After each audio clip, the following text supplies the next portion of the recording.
Today, we will talk about the queen of Bollywood, Kangana Ranaut, and her toxic relationships. And उन relationships के around जो भी controversies रही हैं. So stay tuned till the end. So Kangana का birth 23 of March 1987 को हिमाचल प्रदेश के भामला गांव में हुआ था. वो एक कंजर्वेटिव राजपूत फैमिली से बिलोंग करती हैं. कंगना के फादर एक बिजनेसमैन है और उनकी मदर स्कूल टीचर थी. कंगना की एक बड़ी बहन और उनका एक छोटा भाई भी है. कंगना की अर्ली लाइफ हिमाचल की घाटियों में काफी डिसिप्लिन्ड और कंजर्वेटिव थी, लेकिन उन्हें बचपन से ही एक अलग सोच और नेचर में रेबेलियसनेस दिखाई थी. उन्हें एक डोसाइल और ओबीडिएंट लड़की की तरह ग्रो करने की एक्सपेक्टेशंस थी, लेकिन कंगना ने उन नॉर्म्स को तोड़ने का फैसला किया. उनका कहना था कि उन्होंने छोटी उम्र से ही अपने अंदर एक आर्टिस्ट की स्पिरिट को महसूस किया था. स्कूलिंग के दौरान कंगना एक इंटेलिजेंट और शार्प स्टूडेंट थी. उनका इंटरेस्ट साइंस में था और वो डॉक्टर बनना चाहती थी, लेकिन डेस्टिनी उनके लिए कुछ और ही प्लान कर रही थी. कंगना ने चंडीगढ़ के डीएवी स्कूल से अपनी स्कूलिंग की और फिर दिल्ली शिफ्ट हो गई अपने मॉडलिंग और एक्टिंग करियर को परस्यू करने के लिए.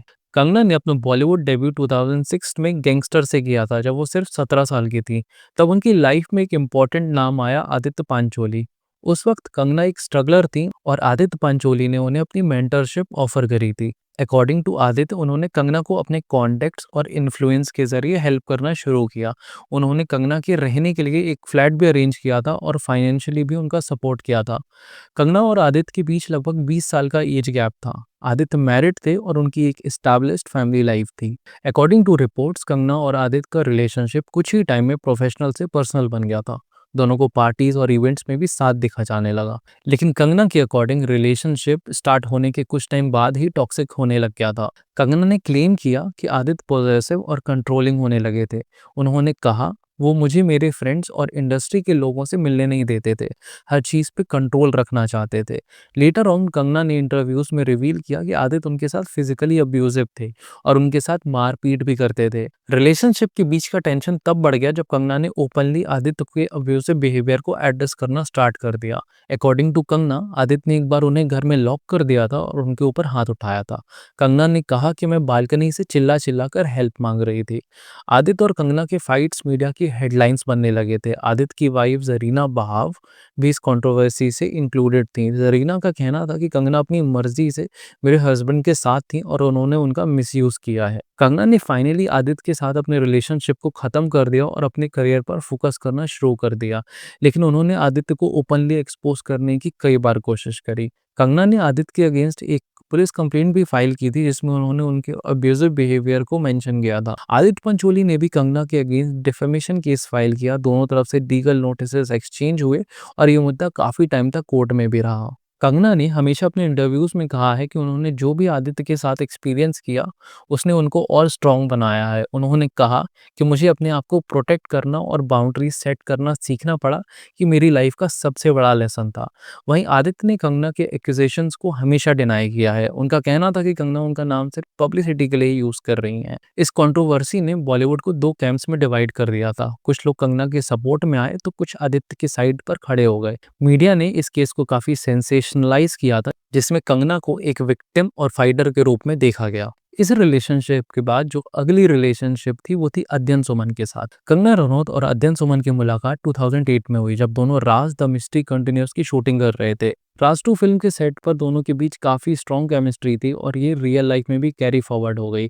अध्ययन ने एक इंटरव्यू में कहा था कि कंगना उनका फर्स्ट सीरियस रिलेशनशिप थी. उस वक्त अध्ययन सिर्फ 21 साल के थे और कंगना इंडस्ट्री में नया नया नाम बना रही थी. दोनों ने ओपनली अपने रिलेशनशिप्स को एक्सेप्ट किया था और पब्लिक इवेंट्स में साथ में देखे जाने लगे थे. कंगना और अध्ययन की रिलेशनशिप की प्रॉब्लम्स तब शुरू हुए जब उनके करियर एम्बिशंस क्लैश करने लगे. कंगना अपनी फिल्म्स और करियर पर फोकस कर रही थी, जबकि अध्ययन सुमन अपने फादर शेखर सुमन के लेगेसी को एस्टैब्लिश करने की कोशिश कर रहे थे. अकॉर्डिंग टू अध्ययन, कंगना काफी डोमिनेटिंग और कंट्रोलिंग थी. उन्होंने कहा था कि कंगना उनके डिसीजंस पर कंट्रोल रखने की कोशिश करती थी. 2009 में राज 2 की रिलीज के कुछ टाइम बाद ही कंगना और अध्ययन का ब्रेकअप हो गया, लेकिन ब्रेकअप के बाद जो हुआ वो बॉलीवुड की एक और इनफेमस कंट्रोवर्सी बन गई. 2016 में एक इंटरव्यू के दौरान अध्ययन ने कंगना के अगेंस्ट काफी सीरियस एलिगेशंस लगाए थे. अध्ययन ने क्लेम किया था कि कंगना उनके साथ अब्यूजिव थी और उन्होंने उनको फिजिकली स्लैप भी किया था. अध्ययन का सबसे शॉकिंग क्लेम ये था कि कंगना उनके ऊपर ब्लैक मैजिक कर रही थी। उन्होंने कहा था कि कंगना तांत्रिक के पास जाती हैं और उनके करियर को डिस्ट्रॉय करने की धमकी देती थी। अध्ययन का कहना था कि कंगना उन्हें इमोशनली मैनिपुलेट करती थी और जिससे उनके सेल्फ एस्टीम पर काफी बुरा असर पड़ा था। कंगना ने इन एलिगेशंस को बेसलेस और रिडिकुलस कहा था। उन्होंने कहा था कि अध्ययन उनकी सक्सेस से इनसिक्योर हो गए थे और अपने फेलियर्स का ब्लेम उन पर डाल रहे थे। अध्ययन के इन एलिगेशंस ने मीडिया में स्टॉर्म क्रिएट कर दिया था और हर न्यूज चैनल और टैबलॉइड ने इस कंट्रोवर्सी को हेडलाइन बनाया हुआ था। कंगना के सपोर्टर्स ने कहा था कि अध्ययन पब्लिसिटी स्टंट के लिए उनका नाम यूज कर रहे हैं, जबकि अध्ययन के सपोर्टर्स का कहना था कि बॉलीवुड में मेल विक्टिम्स की कभी बात नहीं सुनी जाती है। वहीं सोशल मीडिया पर कंगना और अध्ययन दोनों को ही काफी ट्रोल किया गया था, लेकिन ज्यादा बैकलैश कंगना को ही फेस करनी पड़ी थी। इस कंट्रोवर्सी के बाद भी कंगना रनौत का करियर ग्रो करता गया। Films like queen and Tanu it's Manu ने उन्हें बॉलीवुड की टॉप एक्ट्रेस में एस्टैब्लिश कर दिया था। ऑन द अदर साइड अध्ययन का करियर इस कंट्रोवर्सी के बाद डाउनवर्ड स्पाइरल में चला गया और उन्हें फिल्म्स मिलना बंद हो गई थी और उनका नाम सिर्फ इसी कंट्रोवर्सी के साथ ही जोड़ा जाने लग गया। कंगना के फैंस का कहना था कि अध्ययन ने उनका नाम सिर्फ अपनी फेलिंग करियर को रिवाइव करने के लिए यूज किया था। कुछ साल बाद अध्ययन ने एक इंटरव्यू में कहा कि उन्होंने जो भी एक्यूजेशंस लगाए थे उनका इंटेंशन कंगना को डिफेम करना नहीं था, लेकिन उन्होंने ये भी कहा कि वो एक्सपीरियंस उनकी लाइफ का एक पेनफुल फेज था। इसके बाद कंगना की जो लिंकअप की खबर आई वो आई अजय देवगन के साथ। कंगना रनौत और अजय देवगन के बीच अफेयर की रूमर्स 2010 में शुरू हुए, जब दोनों ने एक साथ once upon a time in Mumbai में काम किया। इस क्राइम ड्रामा फिल्म में कंगना और अजय के कैरेक्टर्स के बीच काफी इंटेंस केमिस्ट्री थी, जो एलिजली ऑफ स्क्रीन भी कंटिन्यू हुई। शूटिंग के दौरान रिपोर्ट्स आई कि कंगना और अजय काफी टाइम साथ स्पेंड कर रहे हैं। अजय, जो उस वक्त एक एस्टैब्लिश सुपरस्टार थे, उन्होंने कंगना को करियर एडवाइस भी देना स्टार्ट कर दिया था। अजय उस वक्त ऑलरेडी मैरिड थे विद काजोल और उनका एक हैप्पी फैमिली मैन का इमेज था, लेकिन रूमर्स के अकॉर्डिंग अजय और कंगना के बीच एक क्लोज बॉन्ड डेवलप हो गया था। अकॉर्डिंग टू रिपोर्ट्स अजय ने कंगना को काफी प्रोजेक्ट्स के लिए रिकमेंड किया था। कंगना उस वक्त अपने करियर के स्ट्रगलिंग फेज में थी और अजय उनके लिए एक मेंटर फिगर बन गए थे। अकॉर्डिंग टू रूमर्स अजय ने कंगना को काफी एक्सपेंसिव गिफ्ट्स दिए थे, including designer bags and luxury items, लेकिन दोनों ने कभी भी इन बातों को एक्सेप्ट नहीं किया। अजय एलिजिडली कंगना को स्पेशल अटेंशन देते थे, जो उनकी को स्टार्स और क्रू को नजर आने लग गया था। Once upon a time in Mumbai के बाद कंगना और अजय एक और फिल्म रास्कल में साथ दिखे थे। इस फिल्म के सेट पर भी उनकी कैमराटरी काफी डिस्कस करी गई। कंगना ने ओपनली अजय को एक वंडरफुल को स्टार और ग्रेट फ्रेंड कहा था, लेकिन रूमर्स को कभी भी डायरेक्टली एड्रेस नहीं करा था। काजोल, जो कि अजय की वाइफ है, उन्होंने इस अफेयर के रूमर्स को कभी पब्लिकली डिस्कस नहीं किया, लेकिन इंडस्ट्री के सोर्सेज के अकॉर्डिंग काजोल इस रूमर्ड क्लोजनेस की वजह से अनकंफर्टेबल थी। अकॉर्डिंग टू रूमर्स अजय और कंगना के बीच का कनेक्शन ज्यादा टाइम तक नहीं चला। जब अजय को रियलाइज हुआ कि उनकी पर्सनल लाइफ और मैरिज इससे अफेक्ट हो सकती है, तो उन्होंने कंगना के साथ डिस्टेंस बनाना स्टार्ट कर दिया था। अकॉर्डिंग टू रिपोर्ट्स अजय ने कंगना के साथ प्रोजेक्ट्स अवॉइड करना भी शुरू कर दिए थे। कंगना ने इनडायरेक्टली हिंट किया कि उनका किसी के साथ पर्सनल और प्रोफेशनल बिट्रेयल हुआ है, लेकिन उन्होंने कभी भी अजय का नाम नहीं लिया।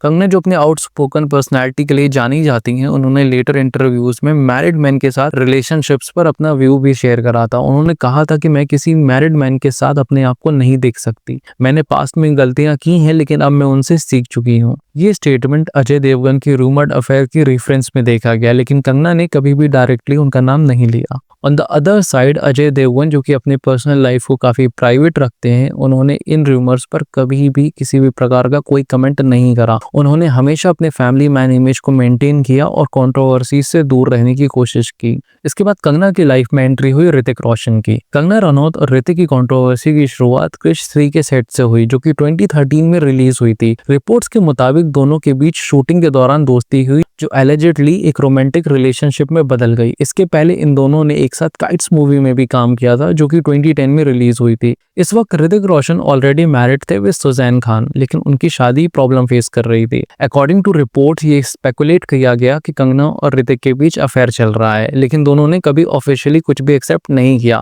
सब कुछ तब बदला जब कंगना ने एक इंटरव्यू के दौरान इनडायरेक्टली ऋतिक को मेंशन किया। जब उनसे उनकी एक फिल्म के बारे में पूछा गया, तब कंगना ने कहा था कि एक्सेस एक सिली एक्स का लेबल चिपका देते हैं, इसलिए मुझे अपने करियर में काफी स्ट्रगल फेस करने पड़े। ऋतिक ने इनडायरेक्टली इस ट्वीट का रिप्लाई दिया। उन्होंने लिखा, there are more chances of me having an affair with the Pope than the woman the media is naming. ये ट्वीट कंट्रोवर्सी का सीड बन गया और तब से पब्लिक और मीडिया का इंटरेस्ट इसमें और ज्यादा बढ़ गया।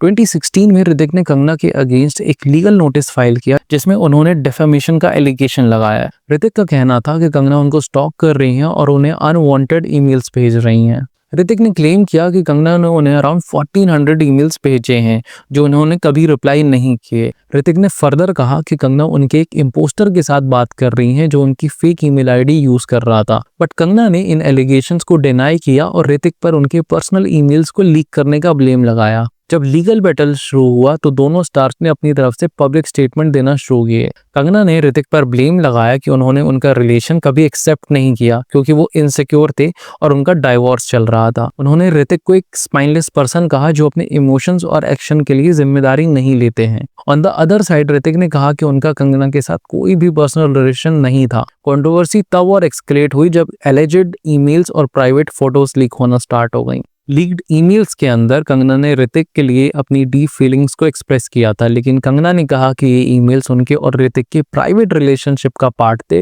और उनको मिसयूज करा गया है। एक फोटो जिसमें ऋतिक और कंगना एक पार्टी में साथ में दिख रहे थे वो वायरल हो गई। कंगना का कहना था कि ये उनकी क्लोजनेस का प्रूफ है, जबकि ऋतिक का कहना था कि वो एक पब्लिक इवेंट का एक कैजुअल मोमेंट था। ऋतिक ने मुंबई पुलिस और साइबर सेल की हेल्प ली टू प्रूव दैट कि Kangana was communicating with an impostor and not with him. According to cyber cell, Hrithik का ईमेल आईडी जो कंगना से बात कर रहा था उनका नहीं था, लेकिन कंगना के लॉयर ने कहा था कि यह ऋतिक की एक डिलिबरेट अटेम्प्ट है इस केस को डाइवर्ट करने का। पुलिस इन्वेस्टिगेशन के बाद भी इसका कोई कंक्लूसिव प्रूफ नहीं मिला और ये केस अनसॉल्व रहा। इसके अलावा कंगना का एक short term relationship British doctor Nicholas Lafferty के साथ था।